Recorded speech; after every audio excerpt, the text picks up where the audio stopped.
everyone. Welcome to episode number 2 of the Connor and Joe show. So, the inaugural episode, Connor, kind of went off with a bang. Owen had a short go somewhat viral.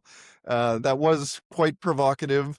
And then, if you watch the entire episode, which a lot of the outrage people did not, he has a chance to explain himself and where he summed up, if what you're doing is making you money and you're happy doing it, absolutely go ahead and go for it. So I don't know if you want to touch on that really quickly, Connor, before we start. Yeah. I think so. Owen's hot, and our whole idea behind this with this podcast, guys, is to just have someone that has an opinion on something. Let them come in and let's have a discussion about it. So Owen's opinion last week was he's an Angus cow guy. He runs pretty much pure Angus cows on his cow herd, and his opinion was that he doesn't feel Simmental and Charolais have a spot in the maternal cow herd. Now, obviously, we look across the landscape in Canada, for sure, Western Canada, there is a ton of Simmental cattle in the landscape. And so Owen's hot button item was that he doesn't think they have a fit in the maternal herd. And then we dove into it deeper on a conversation about why was that or what are our takes on that situation. So And pushbacks. Pushbacks for sure. And I was in a position, I was like, yeah, I see some value in it. We've had a Simmental or a Charolais bull kicking around here for 10 plus years. So it's not like we're not using them. But a good opportunity just to discuss a hot button topic like Owen brought. And obviously that clip is going to be rage bait. I know there's a few people that were saying, oh, this is rage bait, but the conversation was actually really good. Just put it out to people. If that short fires you up, maybe dig deep into the conversation and see what's actually going on. But yeah. So if you do want to watch, it is on our YouTube channel. It was a great conversation. I don't think the short necessarily did it justice, the conversation that took place after, but you can take a look. And that is, again, what we kind of want to do here with our guests is pick a topic that maybe is out there for them or out there from the mainstream, and then just have a discussion on it, on why it works, why it doesn't. So hopefully we get another great guest this week. It inspires similar discussion, maybe less insults. Everybody's got something that rubs them the wrong way, and that's what we want them to bring to this podcast, to have a conversation about it, because usually if one person's thinking it, someone else is as well. So For sure. So we'll dive into the wins for this week. As everyone watching got to experience last week, it was like minus 30 basically everywhere in Western Canada. So my wins and my losses actually happen to be the exact same thing, and that is winter watering. So I guess my win of the week, I had a video a few weeks back go, well, as viral as it gets around here at Covers & Co. on my winter water system. There was a lot of comments and interaction. If you want to check it out, you can go to our Reels page on Facebook or on YouTube as well. It was good, Joe. It got 750,000 views. Yeah. It did pretty good. And not everyone agreed. But if you were going around checking waters with me this weekend, you would have agreed. We had 2 of those systems running. One was on hydro, one was on a generator. 0 issues this weekend. And that kind of brings me to my loss for the week, which was our old conventional water systems we had a ton of issues with. So our one system that we've got some cows on some rented land, it's a Ritchie water. The heat cut out in the pump house, and we were mere hours away from disaster. Fortunately, 2 or 3 hours with some heaters running. The situation healed itself, although when the cows did finally get drinking, they smashed the lid off the water, broke the float, all those fun things that come with having a whole bunch of moving parts in a winter water system. And our other one, we had our floating heater trip the breaker in our tire winter water, and it was a ginormous ice block that was a lot of fun to deal with on a minus 35 morning. So those are my wins. I know, Connor, you've got at least a loss that's similar to mine, but how was your week? Yeah, it was pretty good. I guess we recorded last week on Thursday, so wasn't too many days up until today, Monday. But yeah, had a good weekend. Took it easy for the most part. Had a little bit of work, but a lot less than most weekends, and something that I'm trying to do more of. 2 young boys at home here, and my wife, spend time with them, so it was good. We didn't do too much, but it was a good weekend spent around the house. And another win on Friday, was able to take in a pretty hot bred cow sale in Verdun, and yeah, just a shout out to a Covers & Co. dealer. Davey Logan had a really good dispersal sale on Friday. Lots of people came out to support him and his wife Vicky and their family. Just moving on from the cows here right now for some health reasons, and plans to get back into it here in a year or two. So really good to see the support that they got for their hard works into their cow herd, and yeah, that was a good win to be able to take that in on Friday. So hang on, Connor, maybe to tease people, we chatted about this last week. We were talking, I think, 600 bred heifers sold. Just give us a quick market update. For context, we're in southwestern Manitoba. We're going to be talking about here. Yeah, so those dispersal cows, there was about 670, I think, cows that sold in the end. The dispersal sale did very well. Lots of cattle north of 7,000. And the heifers were definitely in the 48 to 55 average range type thing. I'm sure Verdon has a report on their Facebook page like they normally do on what prices actually did. But yeah, I thought for the most part prices were very good. I didn't know where things were going to go with that dip that we had in the market a couple weeks ago, but looks like things have rebounded again, and there's another couple big sales across the province this week in Manitoba for sure, and I know same as Saskatchewan and Alberta, so it'll be it'll be interesting to see where everything shakes out over the next couple weeks. Well, a shout out to the market report. I got to look at the numbers. I'm not sure if you did I before have not. before we went live here, and boy, did things make a bounce back last week. We may be at record highs. I don't have that data from when it was a month ago, but yeah, things are looking pretty good. So anyway, get into your wins and losses, Connor. So yeah, loss for the week for myself would be a test run of our new winter water system, and it worked for a while because there is water in the tank underground, but it was solid frozen frozen solid on Sunday morning when I got out there. So I thought, well, it definitely pumped for a while because there is water in the tank, but we do not have the system that's working good enough. So yeah, we'll see if Trav can pull up the video that I had sent on a bit of a breakdown on that system, but we are going to be rejigging it today. Dad's off to Brandon to get some heat tape cord and some insulation to put around the pipe, but got things fired up today finally. So the tank is underground here. The dirt had really suppressed quite a bit. I think it was wet when it was backfilled in, so put a couple bales of straw over. We had a couple holes that we never got the dirt filled in before freeze up. Hopefully the old 2 bale feeders will help keep that pipe from freezing.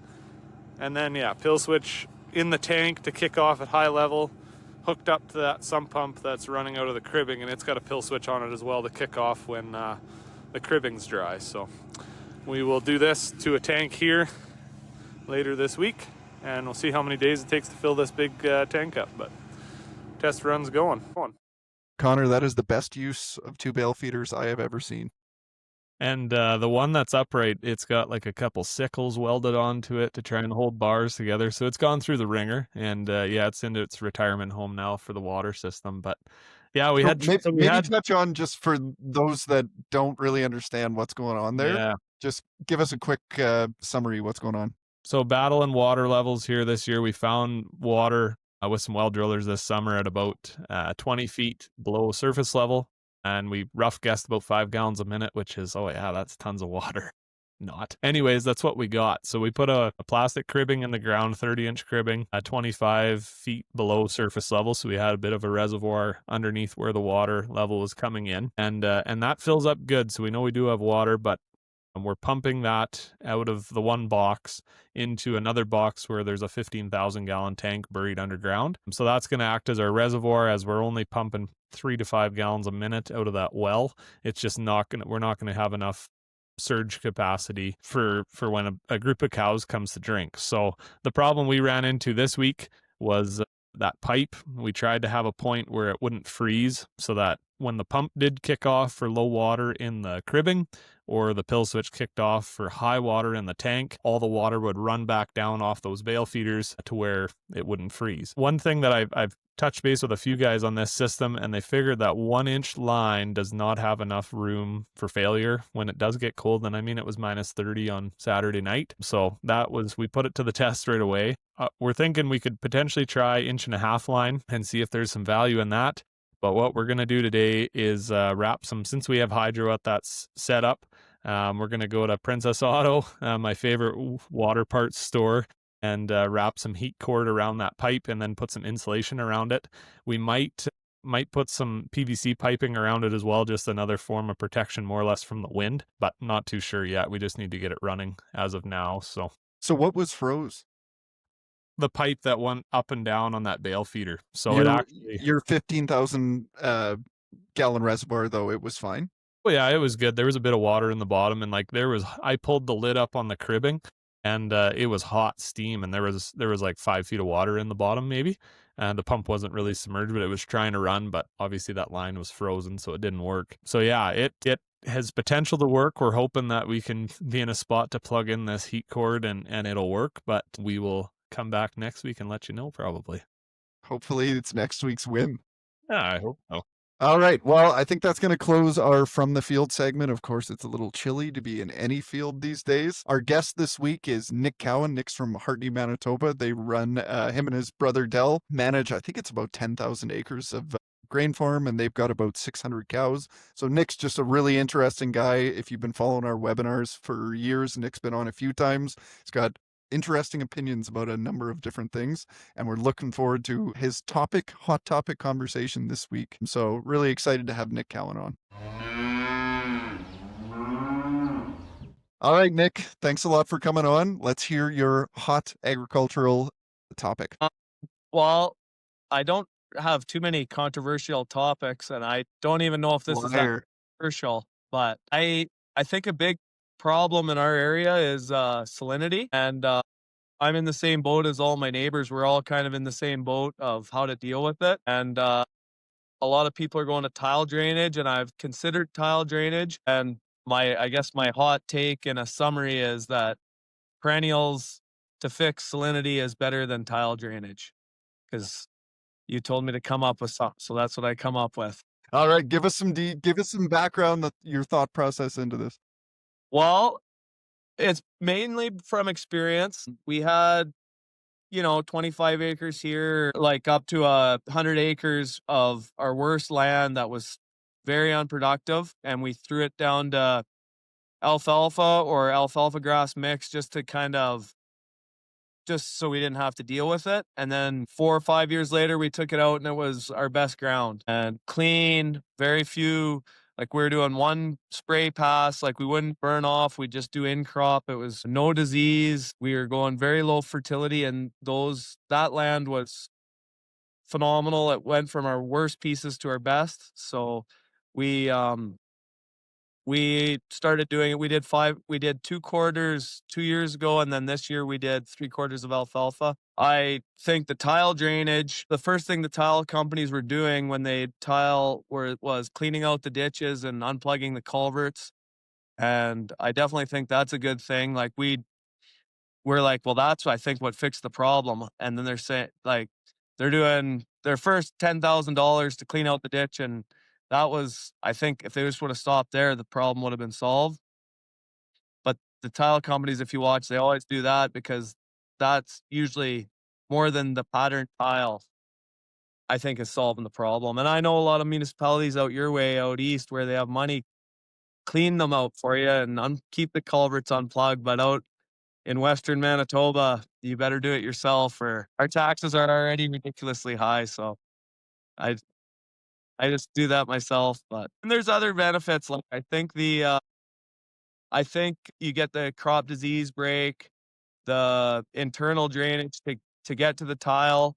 I think when you pull your perennial out, it's way easier than it used to be with Roundup Ready corn, Liberty Link canola. Like it's not like back in the day where you had to take a year off and smooth it, like take it out with a plow or whatever. The chemical unbelievable.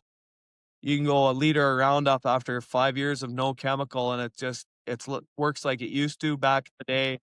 And with all the zero till equipment, I think it's rough. I think like we slice our corn in with a planter or our canola in with a disc drill, and usually do another crop like either corn canola or canola corn, and then maybe do a bit of tillage after the canola year, like just to smooth out the bumps and the molehills. And after you've broken the sod with the chemical, the the one pass with a disc harrow or something like that does way more than if you try and go right into that sod. Once you start that, you got to go hard for quite a while. So Connor, that's his name's escaping me, but you had on the podcast Thompson that was doing 7-year rotations. Yeah, Dwayne Thompson. Yeah. Yeah. Talk a little bit about his system and just what he's seen, just giving like taking a break from grain farming for 5 to 7 years. Yeah, I guess like they're a mixed grain and cattle operation, probably more cows than they are grain, but their rotation was working on like a 15-year cycle. So they were actually grazing those acres, and I think more or less in Nick's what he's discussing, it's those 25-acre pockets on a half section that don't grow anything. And it's pretty hard to incorporate those into a grazing system, but maybe they can be in a spot where you're not making any money on them as it is. Put some perennials in for a couple of years. If you sell the hay, great. If you don't, whip-de-woo. You've got your cost of seeding perennials down and then take it out afterwards. But yeah, Thompson's model is quite a bit different because they're doing it on a full farm scale side of things, where it's in perennials for 7 or 8 years and then it's pulled out an annual crop for that same type of thing, which I think is an amazing rotation, the benefits that they're getting to their system. But it's a whole different ballgame that they're playing in compared to lots of folks, especially in southwestern Manitoba, that are battling with the 5 acres here, 2 acres here, this strip beside the road that doesn't grow. And yeah, I'm in total agreement. I think the perennial system is the way to fix that solution, and not just putting a pipe in the ground and moving the water down to the neighbor, because at the end of the day, that's all it's doing. The water's got to go somewhere. So are we really fixing the problem, or are we just moving it along, bumping it down the road and spending whatever it is, $2,000 an acre to get it done? How much does it cost to do now, Nick? I'm not 100% sure. I've never really wanted to go down there just because everything I have, it works for 5 years and then you got to fight with it too. Like, to put tile in the ground, it sounds good, but 15 years from now, if it still worked the day it did the first couple years you put it in, I'd be surprised. And to what you're Nick, I talking, can oh, go I ahead. go ahead. The You 5, first. You're the guest. the full farm, that's what we're doing. Like, we kind of woke up to it on the little spots, and then we did a full half section 2 years ago. And I think I agree, like, it's hard to manage those little spots when you just fix the little spots. And if there's salinity on the edge of the field, it's probably working its way into the middle. So, and I think it actually helps those spots too, because when you get a rain, instead of it running to the low area, the alfalfa is going to hold more water on the hills type thing. So we actually did do that. Like, we did do a half section and 3/4 this year. So we have 5/4 in, and we're doing full fields now, and we want to rotate it around. I don't want to leave it in for 7 years though. I think I'm gonna be hard on the stand for 4 and take it out, because to get through, I won't get through all my land by the time I die with a 5-year rotation. Unless we, so, but yeah. I got 2 of your favorites I want to quote, Nick. First one's Martin Entz, who Yeah. I took his organics class in university, and that literally the reason I'm sitting here today is because I took that course. And he Yeah. opened up my eyes to the importance of rotation, carbon to nitrogen, infiltration, plant diversity, that kind of thing. And Martin Entz says it's 3 years is when you maximize production on a perennial hay or perennial alfalfa stand, and then after that, either you need supplementation or you're just going to get it's going to degrade away. So that's something I always thought too. And when we were putting in perennial stands and incorporating grain into it as well, is like 3 to 4 years. Get your maximized production, get the root systems growing, so they're going to decay there for years. So you Yes. fix your infiltration anyway, Yeah. and then go back into a crop rotation where your herbicides are going to work better. Your fertility is going to be either less or it's going to work more efficient, and you actually have some water management. The other thing I wanted to touch on is another favorite of yours. I think it was Dwayne Beck that said, the fastest way to fix a salinity spot is fix the whole field, and your salinity spots will just start to go away. So that's like, and I think that's something like we've been guilty of doing too, is like just, oh, there's a salinity spot there, sew that down, and you're right, it gets better. But Yeah. that spot's only showing up because you've got an infiltration issue in other spots of your field. Yeah. So I do have another follow-up for you too, Nick. I can hear the keyboard warriors right now, even though it isn't live. Yeah. What happens if I don't have cows? How would I do Yes. that? Why don't I just put in the tile? I wish I did it 15 years ago and you need more cows. I think I've gone back and forth on all this, and that is a valid point. Like, it sucks selling alfalfa when, some of the, well, I got to be careful here, but a little bit of not perfect quality and, oh, I don't want this anymore or whatever. I think you need the cows so you can just sell it to yourself. And if you're buying and selling, you don't have to worry too much who got the better deal. I guess I got a thought to that, Joe. If you don't Yeah. have cows, because lots of people don't, and lots of people aren't going to buy cows, it's just the fact of the matter. Travis and I sat down last spring and just ran some numbers, and it's on the website under the Salinity page.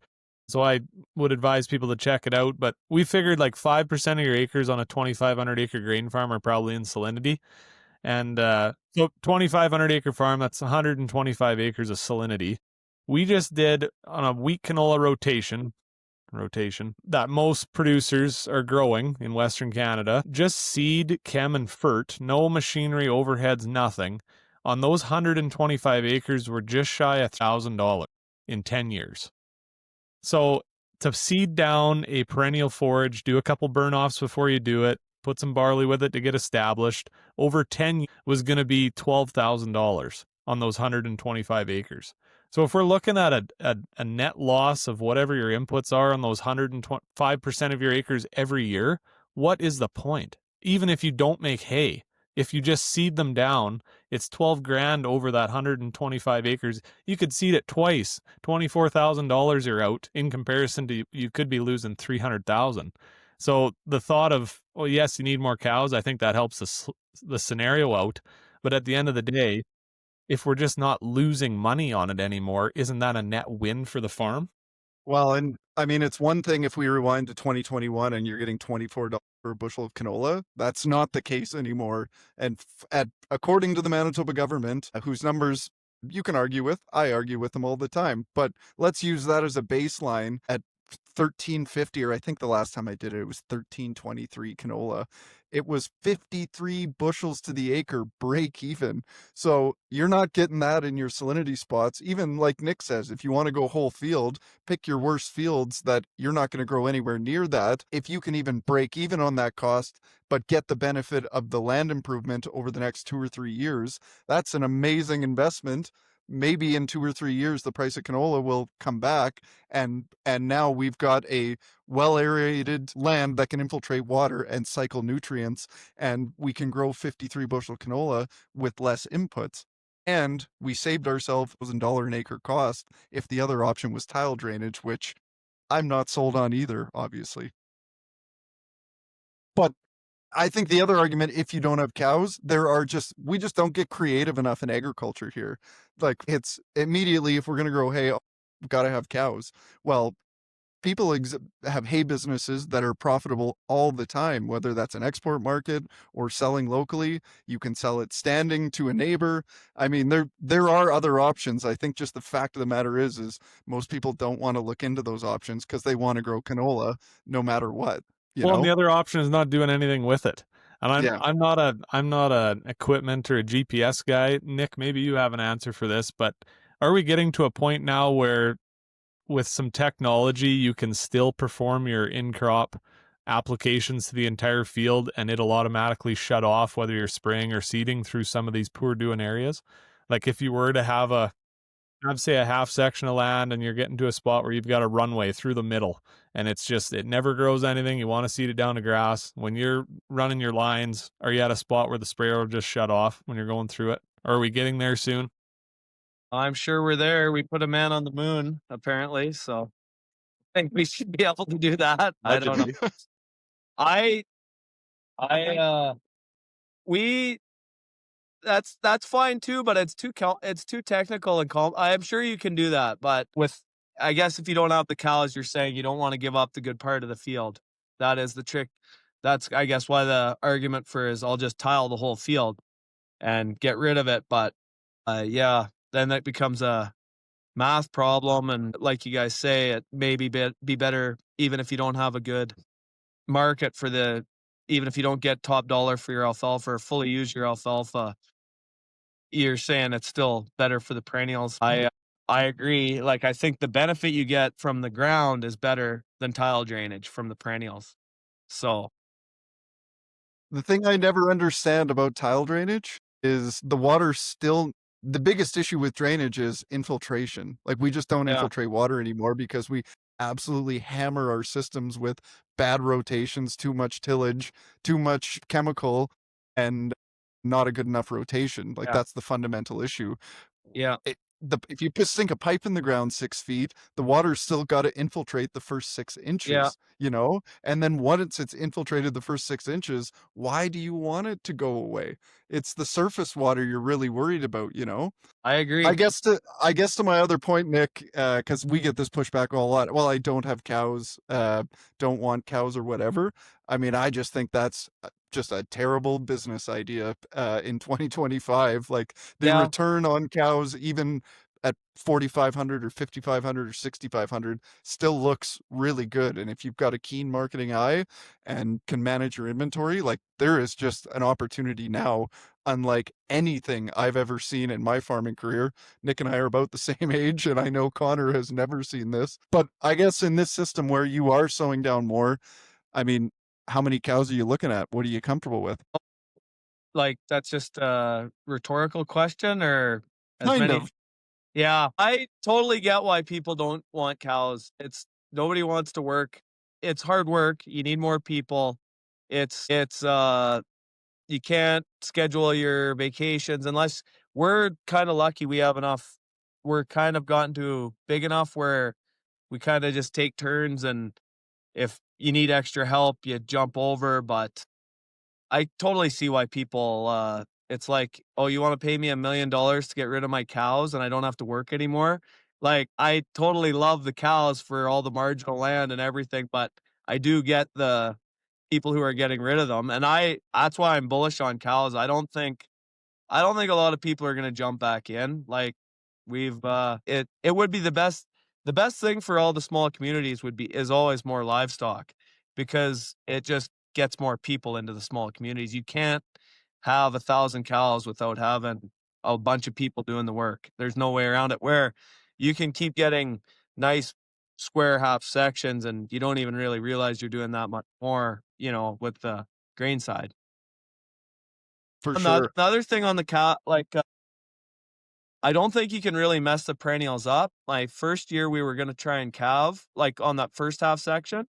So we went about 90% grass and 10% alfalfa. And then we thought, "Oh, there might be a little bit too much alfalfa. We're worried about bloat," and changed our plan, and we just used it as grass pasture on, feeder cattle. And then it turned out it yielded really good. And we put the next piece was 90% alfalfa and only 10% grass. We're like, "Well, this just looks like pure alfalfa." But I don't think it really matters. I think the key is just to get a perennial in there. And, I The think, key is sunlight capture and developing a root system. yeah, I don't think you can like, when you put the perennial in there, like, in that salinity land, we have 2 different types of land. We have the light land that you sow down to, and it's a different problem, but where it's salt, where you're comparing tile drainage, like a piece that's sour that you should tile drain, to putting a perennial in there, the yield you get off the perennial is insane, because there's all that water down there, so it just keeps growing. There's all that minerals and, like, fertilizer that didn't get used, and there's it's usually heavy dirt that where the salinity is. So, like, you can you get, like, double the bales on the light ground, in my opinion. Like, it's insane if you can capture it. So, and our other Nice. plan on that alfalfa is to what I it's not a go yet, but what I wanna try and do is silage the first cut, because 'cause you're getting up there to put it, and I wondered about kicking the second cut out with no twine and just moving a wire to try and save the money of hauling it all back home, basically, in the work. Save the time of the wire too. Just kick them out. Yeah. Yeah, just get more cows if you're worried about too long of paddocks. Yeah. Yeah, well, just move. Oh, you don't like, what'd you say? Save the time on the wire? Yeah, Yeah, don't put the just Yeah. wire get out there. just get more cows and kick them out. I mean, we're on month-long paddocks anyway. So Really? as long as On oh male yeah, graze? as long as oh yeah. Yeah, as long as the feed's good. I mean, you can get screwed by halfway through the paddock, you get a bunch of snow, but yeah, I mean, for my lifestyle and running a company and got other shit going on, it's just it's a no-brainer. The cows are content. It's way, way easier managing their rations when you give them access to a significant amount of feed.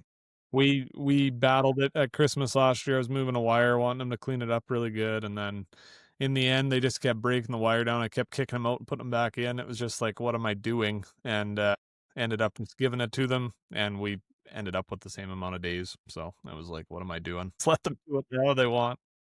Well, Nick, this went exactly how I anticipated. We are over time, so I appreciate you coming on. Hopefully, they're kind to you in the comments, and we'll catch you next time.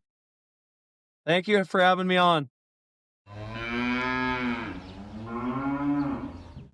So now to the market reports section of the podcast. So boy, there was a rally this week. So Connor, I'm not sure if you had a chance to look at this. Maybe if in the future we could get technical with this and go back a few weeks. But here we've got this is all data from Lloydminster. Just to remind everyone. So this is every animal that's sold.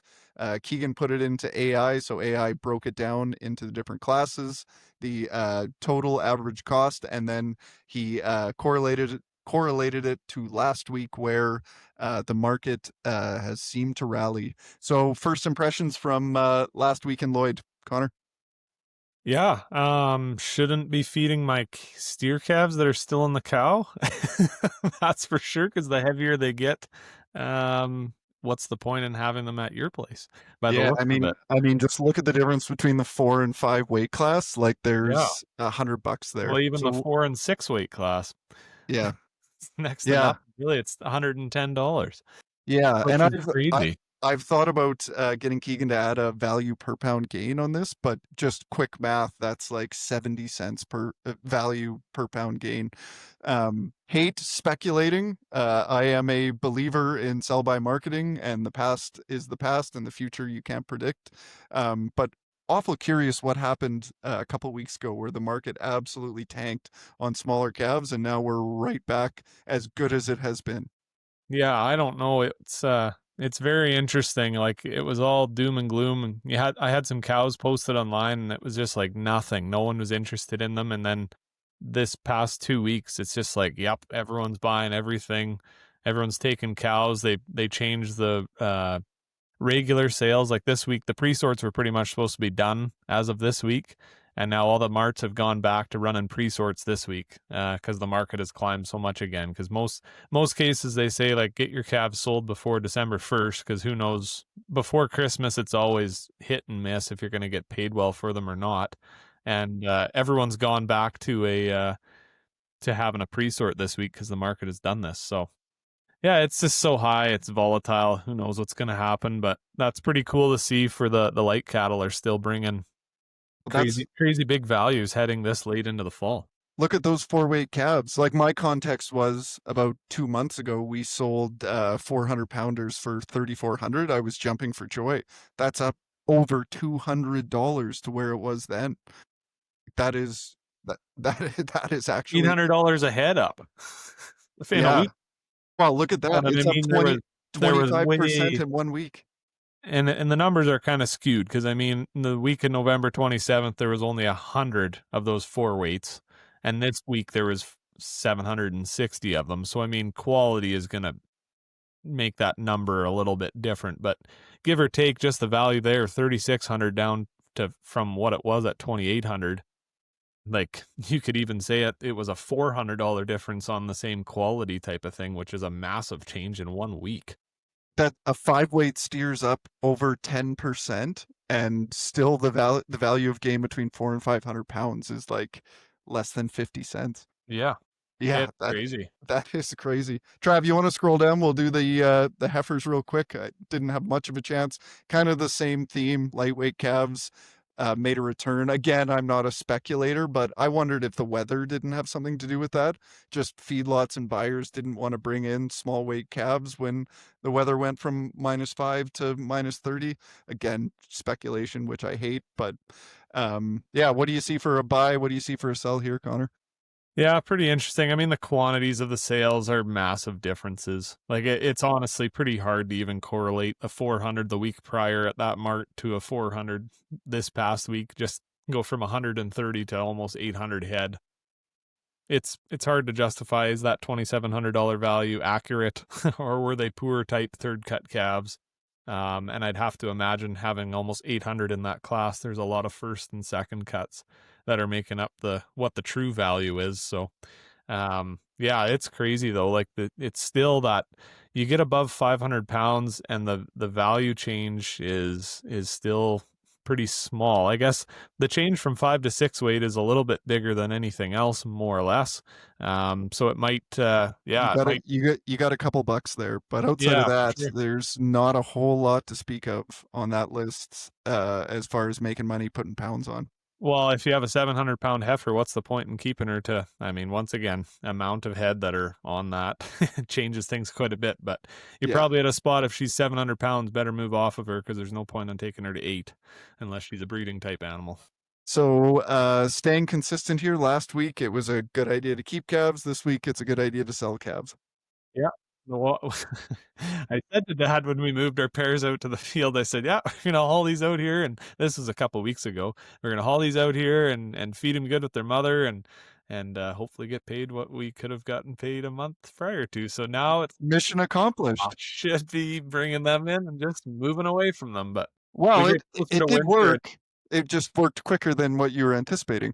Yeah, it did. And it's just, yeah, tough to say now. You're getting to a point in the month of December where it's pretty shady selling calves next week, I would say. Just we get close to Christmas and guys are just like, taking a month off type of thing. So if you haven't moved them now, I'm still in the opinion myself to hold on to them till mid-January when the market gets going again. But who knows, in this volatile market, it's going up and up, and you might just make out great selling them. So hard to say. The only thing we can believe is what the market is today. Yeah. My favorite Wally Olson saying, the past is in the past and the future you can't predict. So base all of your information on what the market says today. And that's kind of what we're trying to do with this market report. And obviously in a volatile market like this, that is going to change. So thanks a lot, Connor. Appreciate you coming on. We'll see you same time next week.